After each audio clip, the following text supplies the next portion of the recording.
Good morning to all of you students. इससे previous lecture में हमने वेक्टर अलजेब्रा की स्टार्टिंग की थी। हमने कुछ प्रॉपर्टीज जानी थी वेक्टर अलजेब्रा की, साथ ही साथ ज्योमेट्रिकल मैनर में एडिशन ऑफ टू वेक्टर्स भी जाना था। नाउ इस लेक्चर में हम आपको कंपोनेंट्स ऑफ वेक्टर के बारे में बताएंगे। कंपोनेंट्स ऑफ वेक्टर क्या होती हैं? कंपोनेंट्स ऑफ वेक्टर को हम डिफाइन कर सकते हैं एज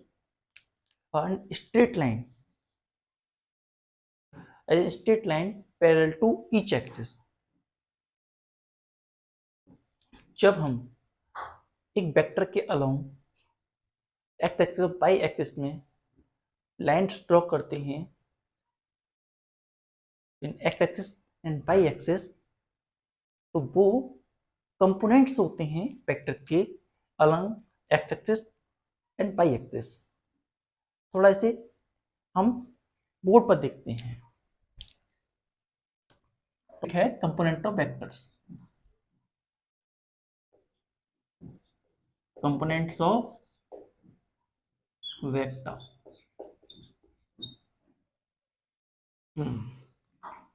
इसके लिए हम एक्स वाई कोऑर्डिनेट सिस्टम लेते हैं। सपोज कीजिए it's the coordinate system we have, it's a point we called it O, and that point is x and y respectively. Now we have a vector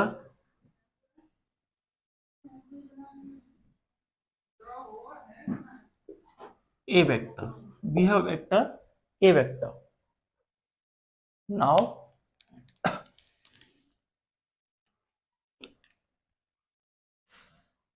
component of vector a in x direction, यहां पर एक angle theta और दिख रहा, ये angle theta. So component of vector in this direction, हम उसे कहेंगे a x, and component of vector a in y direction is a y। a x और a y जब हम प्रोसेस से आगे बढ़ा करके यहाँ पर यूं इस तरीके से लाते हैं, तो ये हमें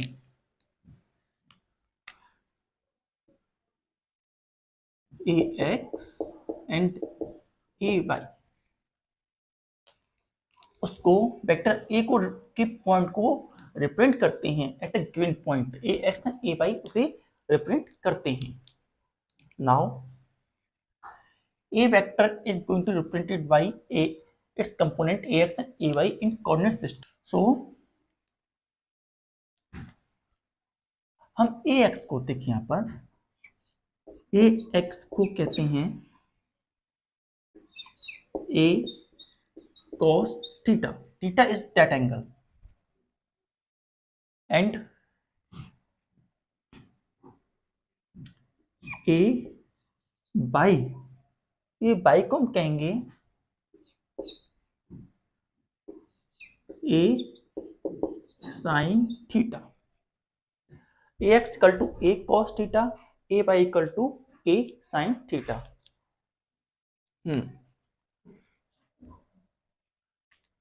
now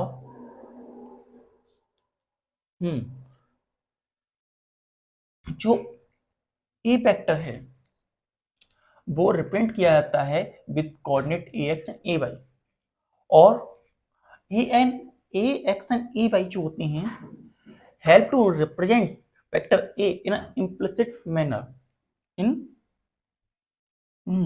coordinate ax and ay represent vector a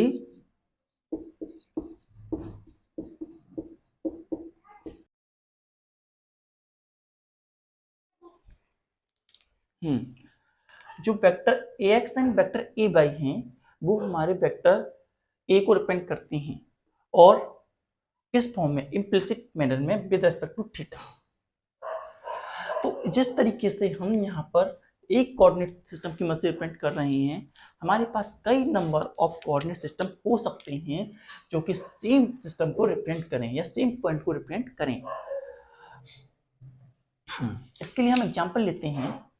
suppose कीजिए X O Y, that is X Y plane. यहाँ पर हम एक पॉइंट को रिप्रेजेंट कर रहे हैं A equal to A X plus A Y. Now on rotating we are able to get some type of plane that represent the same point।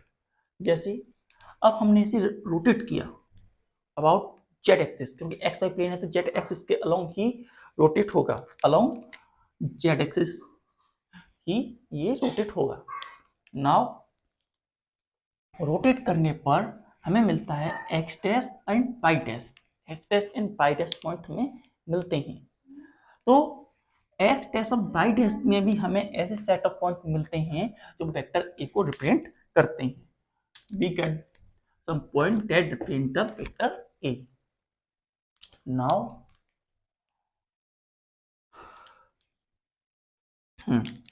जो हमारा थीटा है, एंगल थीटा, वो यहाँ पर एंगल थीटा रहेगा, that is equal to Z axis, X Y and Z. Now हमारे पास जो एक्स डैश है उसे हम with X and Y X और theta plus Y sine theta की फॉर्म में लिखते हैं, एंड वाई डैश को लिखते हैं Y dash equal to negative X sine theta plus Y cos theta के बराबर लिखते हैं। जब हम दोनों साइड स्क्वायर एंड ऐड करते हैं, लिख देते हैं squaring and adding equation 1 and equation second. Equation 1 और इक्वेशन सेकंड को स्क्वायर और ऐड करते हैं तो ऐसी कंडीशन में एक्स डैश का स्क्वायर प्लस वाई डैश का स्क्वायर जो होता है बराबर होता है X square plus Y square के बराबर। आप कर सकते हैं इसका स्क्वायर कीजिए फिर इसका स्क्वायर कीजिए, 2x by cos theta sine theta cut जाएगा और दोनों के बीच में sine square theta plus cos square theta equal to 1 बनाएगा और लास्ट बचेगा X square Y square. You can solve it by own. तो इस तरीके से हम number of coordinate find out कर सकते हैं। नाउ अब हमारा नेक्स्ट टॉपिक है multiplication of vectors. Components of vector समझाने के बाद में अब हम चलेंगे मल्टीप्लिकेशन ऑफ द वेक्टर की तरफ। चलिए note it down.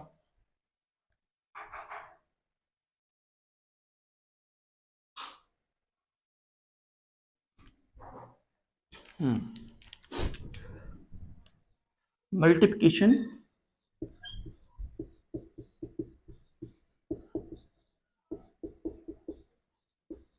Of vectors.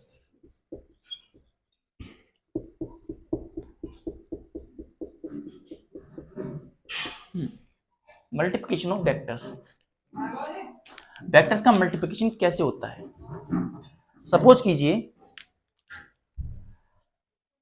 हम पहले वेक्टर का multiply with scalar, with scalar, scalar से वेक्टर का मल्टीप्लाई।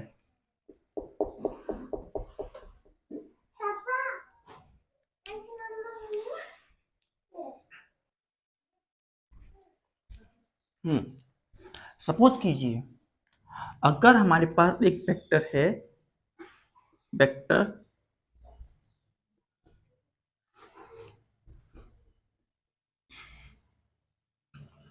ए वेक्टर,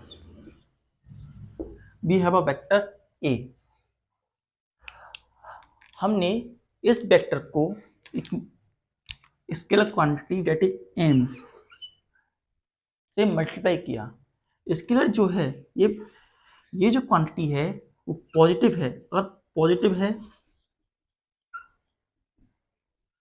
सो ऐसी कंडीशन में जो वेक्टर ए है, वेक्टर ए बिकम्स m टाइम्स, जो वेक्टर ए है वो m टाइम्स हो जाएगा of vector A. Vector A becomes m times of vector A and in same direction, same direction में रहेगा। लेकिन वहीं अगर हमारा m जो है नेगेटिव है, m इज नेगेटिव, तो ऐसी कंडीशन में हमारे वेक्टर की डायरेक्शन है, direction of vector get changes, direction of vector get changes अगर m की वैल्यू नेगेटिव है तो। और अगर m की वैल्यू 0 आती है तो हमारा वेक्टर नल वेक्टर में कन्वर्ट हो जाएगा। तो इस तरीके से हमारा multiplication of vector with scalar काम करता है। हम इसको कोऑर्डिनेट सिस्टम की मदद से रिप्रेजेंट करते हैं। हम हमारे लिए सबसे अच्छा कोऑर्डिनेट सिस्टम रहता है वो राइट हैंडेड कोऑर्डिनेट सिस्टम होता है, और मोस्ट ऑफ द टाइम हम उसी सिस्टम का यूज करते हैं जब तक कि हमसे कहा नहीं जाता किसी और टाइप का सिस्टम, स्फेरिकल सिलेंड्रिकल या किसी और टाइप का सिस्टम यूज करने के लिए, तब तक हम इन्हीं सिस्टम का यूज करते हैं। Note it down.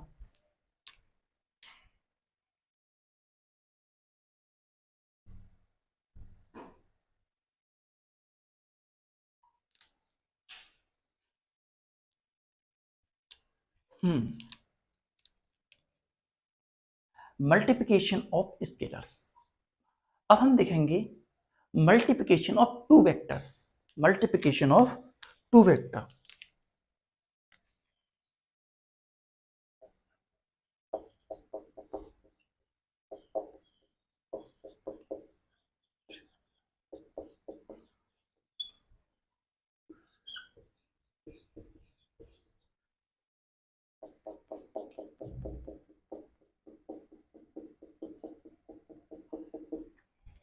Multiplication of two vector, जो दो वेक्टर्स होते हैं उनके बीच में दो तरीके का मल्टीप्लिकेशन होता है, एक डॉट प्रोडक्ट एंड एक cross product, dot product and cross product. तो डॉट प्रोडक्ट, हाँ थोड़ा डॉट प्रोडक्ट के बारे में बात करते हैं। तो डॉट प्रोडक्ट जो होता है, अगर हमारे पास एक वेक्टर है, वेक्टर ए और एंड दूसरा वेक्टर है वेक्टर बी, ऐसी कंडीशन में A vector dot B vector become equals to A B cos theta. तो A vector dot B vector जो होता है ए बी cos थीटा के बराबर होता है।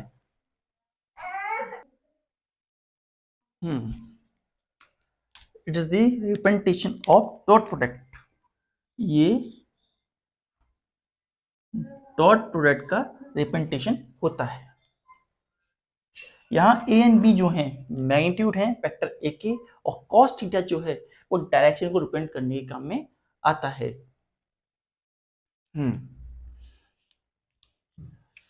इसी तरीके से अगर हम डॉट प्रोडक्ट करते हैं, ए वेक्टर डॉट बी वेक्टर करते हैं और उसकी वैल्यू अगर 0 आती है, लेकिन ए और बी नॉन जीरो हैं, तो ऐसी कंडीशन में हम कह सकते हैं A and B are perpendicular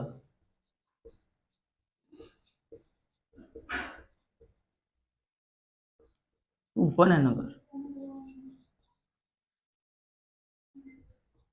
तो ऐसी कंडीशन में जो ए एंड बी होंगे, ए और बी के बीच में 90 डिग्री का एंगल होगा।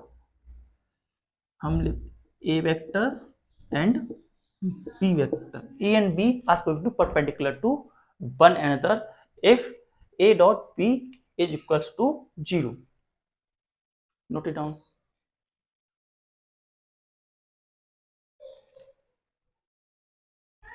नाउ डॉट प्रोडक्ट कंडीशन में अगर हम वेक्टर्स लेते हैं, जैसे यूनिट वेक्टर लेते हैं हम आई जे एंड के, यूनिट वेक्टर्स लेते हैं आई जे के, तो ऐसी कंडीशन में आई जे के बारे में दो वेक्टर मल्टीप्लाई होते हैं, तो I dot I equals to J dot J equals to K dot K is equal to 1। I dot I, J dot J and K dot K की वैल्यू होती है वो 1 के बराबर होती है। वहीं I dot J equals to J dot K equals to K dot I become equal to 0। हमारे डॉट प्रोडक्ट के अंदर आई इंटू आई, जे इंटू जे, के इंटू के जो होते हैं वो बन गया होते हैं आई इंटू जे इंटू के एंड के इंटू आई जो होता है वो 0 के बराबर रहता है। इसी तरीके से अगर हमारा एक वेक्टर ए है, we have vector A equals to A 1 I plus A 2 J plus A 3 K and B vector है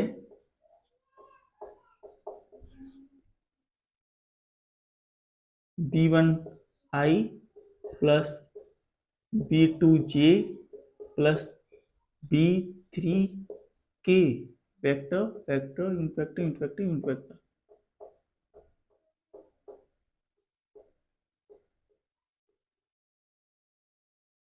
यूनिट वेक्टर्स।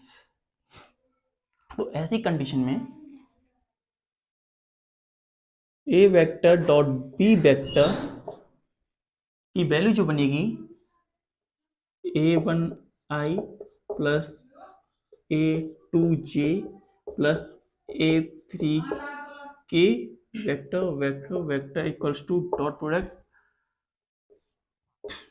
b1 आई प्लस b2 जे प्लस b3 के का यूनिट वेक्टर। जब हम इसका मल्टीप्लाई करते हैं तो a1 का मल्टीप्लाई i से करने पर हमें मिलता है a1 b1 और एक का i से 0 हो जाता है और i का k से 0 हो जाता है, तो बाकी सब कंडीशन में 0 मिलेगा। तो a1 b1 वैल्यू मिलती है। फिर a2 का हम j से मल्टीप्लाई करें, j का मल्टीप्लाई i से करें 0 होता है, j का मल्टीप्लाई i से 0 होता है, j का मल्टीप्लाई j से 1 होता है, तो a2 एंड b2 और बाकी सबसे 0 हो जाएगा। Similarly a3 b3। तो a vector dot b vector जो होता है बराबर होता है a1 b1 plus a2 b2 plus a3 b3 के बराबर होता है।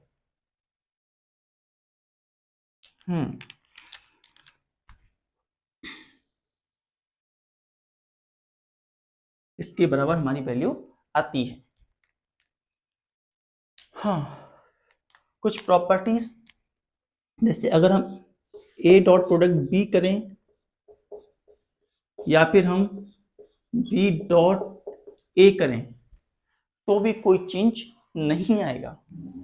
इन सिमिलर मैनर अगर 3 वेक्टर हैं a vector dot b vector dot c vector, तो पहले हम b और c का करें उसके बाद में a का करें, या फिर पहले हम a वेक्टर करें a डॉट b वेक्टर करें उसके बाद हम c वेक्टर करें, तो भी ऐसी कंडीशन में कोई डिफरेंस नहीं आएगा।